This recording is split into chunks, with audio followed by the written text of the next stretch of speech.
me about your operations against Hamas terrorists today. So right now we're still striking Hamas infrastructure and senior leadership in Gaza. We are very, very determined. We're acting based on intelligence and slowly going after Hamas targets. And we're going to get to each and every one of them.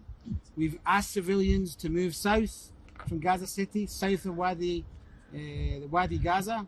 We've declared a safe zone in the Muassi on the beach. And we are moving on our operational planning. Now, your operations plan, some argue, has been delayed. Have your operations or your ground operations into the Gaza Strip been delayed, either by not being able to take out all the Hamas strongholds, their tunnels still existing, their capability to launch rockets into Israel still existing?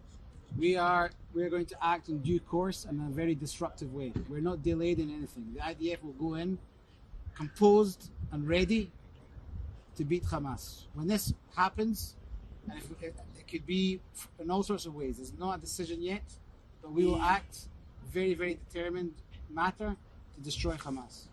You're facing a threat on multiple fronts. You have the Hamas in the south, you have the Hezbollah in the north, with that hospital being targeted. The wider Arab world is also, there are protests happening all over. Is that a major concern for the Israeli forces? So we first of all proved that the hospital was Islamic Jihad, and that wasn't the IDF. We don't attack hospitals.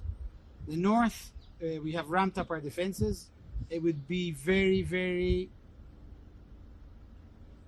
it wouldn't be smart for Lebanon to risk their future for Hamas.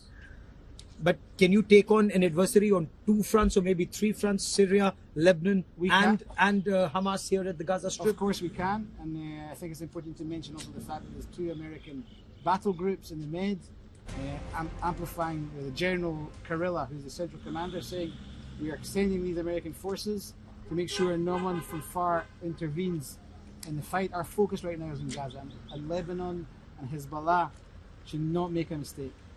We are ready though, but they shouldn't come into this.